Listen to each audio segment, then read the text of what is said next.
শুধু তোমারই উপমা, তুমি তুমি তুমি শুধু তোমারই উপমা, তোমাকে জানিয়ে দিলাম ও প্রিয়তমা। আচ্ছা, প্রিয়তমা শব্দটা বারবার চলে আসে। কোনাল কি এটা প্রেডিক্ট করতে পেরেছিল বা টিম কি প্রেডিক্ট করতে পেরেছিল যে প্রিয়তমা এরকম একটা ম্যাসিভ হিট হতে যাচ্ছে? একদমই না, ঠিক তার অপোজিট। মানে it was just another song for us. আমরা কোনোদিনও ভাবিনি প্রিয়তমা গানটি এই জায়গায় পৌঁছাবে। মানে বাংলা সিনেমার হিস্ট্রিতে একমাত্র গান যেটা ওয়ার্ল্ড গ্লোবাল টপ চার্টে ইউটিউবের সেখানে স্থান করে নিয়েছে। সেখানে ওপেনহেইমার, বারবি ওইসব একসঙ্গে রিলিজ হয়েছিল, ওদের গানও ছিল। সো এটা অবিশ্বাস্য একটা ব্যাপার। আমরা যখন রেকর্ড করেছি কিন্তু রিলিজের জাস্ট কয়েকদিন আগে, এবং শুটিংও হয়েছে ওই রকম করে। তো কখনো ভাবিনি মানুষ এত ভালোবাসবে গানটাকে। আর প্রিয়তমার মধ্য দিয়ে কিন্তু আমরা আমাদের মেগাস্টার শাকিব খানকেও নতুন করে আবিষ্কার করেছে।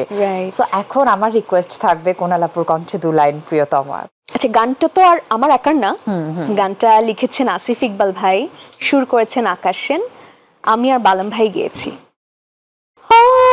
চিরদিনই পাশে থেকো সুখে দুঃখে জড়িয়ে, অভিমানে আবদারে মায়া দিও ছড়িয়ে, তুমি তুমি তুমি শুধু তোমারই উপমা, তুমি তুমি তুমি শুধু তোমারই উপমা, তোমাকে জানিয়ে দিলাম ও প্রিয়তমা, যত কথা রাখা ছিল বুকে জমা, তোমাকে জানিয়ে দিলাম ও প্রিয়তমা, ও প্রিয়তমা, ও প্রিয়তমা, আমি প্রিয়তমা, গানের প্রিয়তমা। Thank you so much.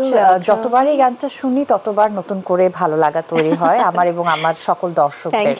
কোনালের কাছে নতুন একটি সিনেমার গান গেল, এখন যেহেতু সে তার অবস্থান থেকে কোনাল তৈরি হয়েছে, তো সে কি কি বিষয় মাথায় রাখে যে এই গানটি আমি গাইবো কি গাইবো না, কোন বিষয়গুলো থাকলে গাইবো, কোন বিষয়গুলো না থাকলে গাইবো না? আর কোনো বিষয় না, লিরিক। ওকে, লিরিকটা আমার কাছে খুব ইম্পর্ট্যান্ট একটা গানের ব্যাপারে। ভালো সুন্দর লিরিকটা, পজিটিভিটি লিরিক হলেই আমি গাই, আর কিছু না। ওকে।